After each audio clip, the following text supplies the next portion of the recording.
안녕하세요. 코리아그로입니다. 고추를 기껏 키워놨는데 사진과 같은 칼슘 결핍이 생기면 농가분들 마음이 굉장히 안 좋으신데요. 특히 칼슘제를 아무리 연면 시비해도 이러한 칼슘 결핍증을 막기가 어렵습니다. 오늘은 칼슘 결핍증 해결을 위한 방법에 대해서 알아보겠습니다. 이제 대부분 다 알고 계실 텐데요. 칼슘 결핍은 물이 부족해서 생긴다. 물을 충분히 더 공급해야 한다. 물론 가장 큰 원인인 건 맞는데요. 하지만 관수 시설을 갖추고 물을 잘 공급하셔도 칼슘 결핍이 계속 발생하는 걸 경험해 보신 농가분들도 많으실 겁니다. 칼슘 결핍의 원인을 정리해 봤는데요. 먼저 칼슘 공급이 부족해서입니다. 특히 밑거름으로 석회 비료를 넣어주시고 따로 칼슘을 넣지 않는 경우가 많습니다. 밑거름으로 석회를 넣는 경우 토양에 충분히 칼슘이 있다고 생각이 되시겠지만 물에 잘 녹지 않고 또한 반응이 느리기 때문에 한창 칼슘이 많이 요구되는 시기에는 결핍증이 발생될 수 있습니다. 생육 중 추가적인 칼슘 공급이 필요합니다. 그리고 토양 산도가 낮을 때 칼슘 흡수력이 크게 떨어지고요. 인산이 과잉 공급되어 칼슘과 반응이 일어나고 불용화되어 흡수가 불가능해지기도 합니다. 그리고 질소, 칼륨과 흡수 경쟁이 일어나는데요. 칼슘 결핍이 많다면 칼슘만 따로 공급을 하시는 게 유리합니다. 다음은 수분, 환경 요인입니다. 토양에 많은 물을 줘도 칼슘 결핍이 발생하는 경우라면 토양이 과습되지는 않았는지 확인이 필요합니다. 이럴 때는 물 공급량을 줄이고 뿌리 회복을 위한 관리를 해야겠죠. 반대로 칼슘은 물을 흡수할 때 같이 흡수되어 물관을 통해 이동되기 때문에 토양이 건조하면 역시 칼슘을 제대로 흡수할 수 없습니다. 특히 토양 수분의 건조, 과습이 반복되면 뿌리 기능이 약해지면서 칼슘 흡수가 더욱 저해됩니다. 항상 일정한 수분을 유지하시는 게 매우 중요하겠습니다. 그래서 물 빠짐이 안 좋은 토양이 아니라면 지금과 같은 고온기에는 물을 좀 자주 주시는 게 중요합니다. 또한 고온기, 지온 상승도 뿌리로부터 칼슘 흡수력이 떨어지고요. 특히 고온기에는 증산량이 증가하게 되는데 이때 열매로 도달하는 칼슘량이 더욱 줄어들어서 칼슘 결핍증이 많이 발생합니다. 다음은 생리적 원인인데요. 착과 초기에 열매 세포 분열이 일어납니다. 이때 칼슘이 부족하면 칼슘 결핍이 발생하는데 이에 대한 내용은 뒤에서 자세히 말씀을 드리고요.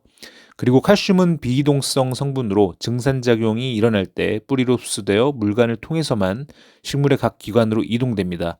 질소, 인산, 칼륨, 마그네슘 등은 이제 부족하다면 열매는 체관을 통해서 잎에서 끌어다가 이러한 성분들을 사용할 수가 있지만 칼슘은 잎에서 끌어다 사용할 수가 없습니다. 그리고 칼슘 결핍을 연면 시비만으로 해결하기 어려운 이유는요.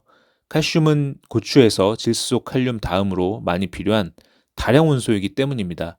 지금까지 칼슘 결핍 원인에 대해서 알아봤는데요. 여러 이유가 있겠지만 과습된 상황이 아니라면 결국에는 물과 칼슘을 충분히 보충해 주셔야 합니다. 그래서 물을 잘 공급해 주시고 물을 공급할 때는 이 물에 잘 녹는 수용성 칼슘을 토양에 같이 관주하시는 걸 권장을 드리는데요. 보통은 질산칼슘이 권장이 되고요. 참고로 질산칼슘은 질소가 들어있지만 질소가 질산태 형태로서 칼슘 흡수를 방해하지 않습니다. 그리고 질산칼슘이 아니더라도 관주가 가능한 칼슘을 공급하시면 되겠습니다. 칼슘을 토양에 보충하는 게 특별한 이야기는 아니지만 생각보다 칼슘 관주를 아끼시거나 안 하시는 농가분들이 많으셔서 이렇게 말씀을 드리고요.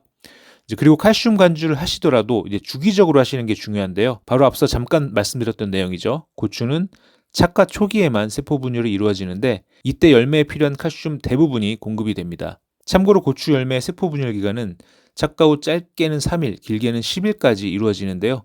조건이 좋으면 길게 세포 분열이 이루어지고 조건이 나쁘면 금방 끝나기도 합니다. 이제 세포 분열이 중요한 이유입니다. 고추의 크기가 같다고 가정하겠습니다. 세포 분열이 잘 이루어져서 세포 수가 많아진 경우에는 각각의 세포가 많이 커질 필요가 없죠. 그래서 안정적인 비대가 가능하고 조직이 치밀해져서 병 발생도 덜하고 칼슘 결핍도 예방할 수 있습니다. 하지만 세포 분열이 덜 됐을 때는 세포 수가 적고 같은 고추 크기로 성장시키기 위해서는 당연히 세포의 신장을 많이 해야 합니다. 당연히 비대가 어려운 거고요. 연약한 조직으로 병과 칼슘 결핍이 증가하게 됩니다.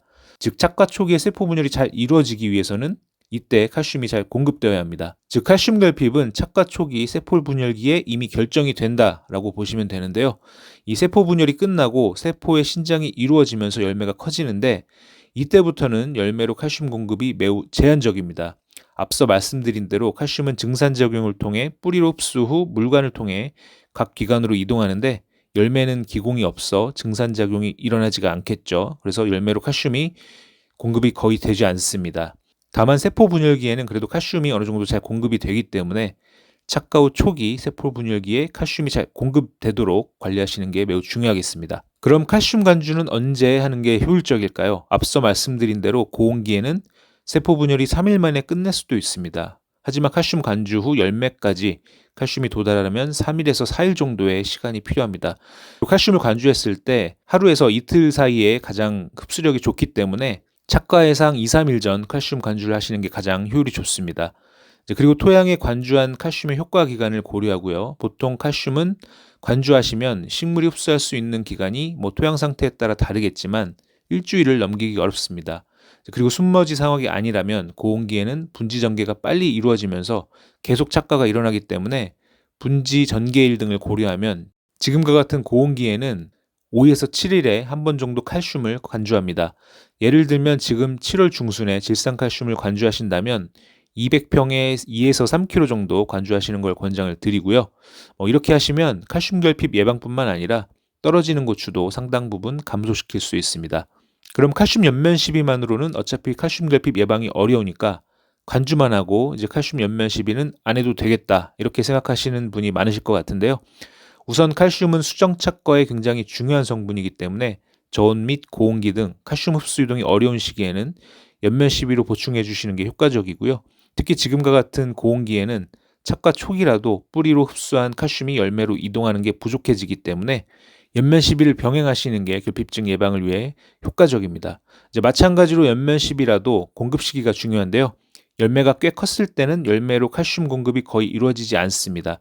하지만 착과 직후에는 칼슘 연면 시비로 어느 정도는 열매로 칼슘 보충이 가능합니다. 연면 시비 후 칼슘 흡수는 1일에서 2일 정도 걸리기 때문에 착과 직후 연면 시비를 하는 게 최고 효율이 좋고요. 지금 분지 전개일 등을 고려하신다면 7에서 10일에 한 번 정도는 칼슘을 연면 시비해 주시는 걸 권장을 드리겠습니다. 그럼 열매가 컸을 때는 칼슘 연면 시비가 필요 없을까요? 물론 이렇게 고추가 컸을 때 연면 시비로 내부 조직 세포로 칼슘을 공급하기 어렵습니다. 그래서 이렇게 고추가 컸을 때 칼슘 결핍증 예방을 위해 칼슘제를 연면 시비를 해도 효과가 없습니다. 하지만 이렇게 고추가 세포 신장을 통해 큰 시기라면 뿌리로 흡수한 칼슘 또한 열매로 거의 이동하지 않습니다. 즉 열매로 칼슘이 거의 가지 못하는 시기인데요. 이때 연면 시비를 하시면 내부 조직 세포로 칼슘이 공급되진 않지만 열매 표피 세포에는 칼슘 공급이 가능합니다. 그래서 저장성 향상, 열매 내병성 강화와 광택 향상 등 유통식 품질 향상을 위해 칼슘을 연면 시비하시면 효과적입니다. 특히 고추는 지금 크고 있는 고추, 수정하고 있는 고추, 이제 막 착과된 고추 등이 동시에 있기 때문에 연면 시비를 하시면 수정 착과 향상, 칼슘 결핍 예방을 위한 보충, 그리고 열매의 상품성 증진 등의 효과를 기대할 수 있습니다. 칼슘 결핍증 예방을 위해 앞서 복잡하게 많은 설명을 드렸는데요. 간단하게 정리를 좀 해보겠습니다. 과습된 상태가 아니라면 보통은 물이 부족해서이기 때문에 물을 충분히 관수하시고 특히 고온기의 물 관리에 신경을 씁니다. 그리고 질소 인산 칼륨 공급에만 신경 쓰지 마시고 5일에서 7일 정도 간격으로 질산칼슘을 200평에 2-3kg 정도 관주하시는 걸 권장을 드리고요. 고온기 부족한 칼슘 보충을 위해 7에서 10일 정도 칼슘제를 연면 시비로 보충을 해줍니다. 그리고 칼슘은 흡수 및 이동이 어려운 성분이죠. 이미 많은 농가분들이 알고 계시겠지만 칼슘의 효율을 높이기 위해서 붕소를 보충해야 합니다. 세포벽 형성에 칼슘과 붕소가 굉장히 중요하고요. 붕소가 있어야 세포벽에 칼슘이 안정적으로 고정이 되고 물관 내 칼슘 이동 속도 향상에도 도움을 줍니다. 하지만 붕소는 결핍도 심하지만 과잉 증상도 잘 발생하는 성분입니다. 그래서 밑거름으로 붕사도 뿌리셨고 붕소 사종 관주용 비료를 사용하신다면 관주용 비료에도 붕소가 들어있기 때문에 따로 토양에 붕소를 추가로 또 넣지 마시고 칼슘만 관주하시는 걸 권장을 드리고요. 다만 연면 시비로 붕소를 보충해 주시는 걸 권장을 드립니다. 지난 시간에도 말씀을 드린 것처럼 붕소는 수정에 가장 중요한 성분이라고 말씀을 드렸고 또 칼슘과 마찬가지로 비이동성 성분이기 때문에 고온기에는 연면 시비로 붕소를 보충해 주시는 걸 권장을 드립니다. 그 밖에도 아미노산제, 해조 추출물, 망간 등이 칼슘 효율을 증가시켜 줍니다. 그래서 저희 코리아그로는 아바나뚜나 아니면 알게, 스팁과 같은 칼슘제를 혼용해서 주기적인 연면 시비 보충으로 작물의 생육 향상과 칼슘 결핍 예방을 위한 효율적인 칼슘 보충을 추천을 드립니다. 오늘은 고추의 칼슘 결핍의 원인과 해결 방법에 대해서 알아봤습니다. 다음에도 좋은 영상의 내용으로 찾아뵙겠습니다. 감사합니다.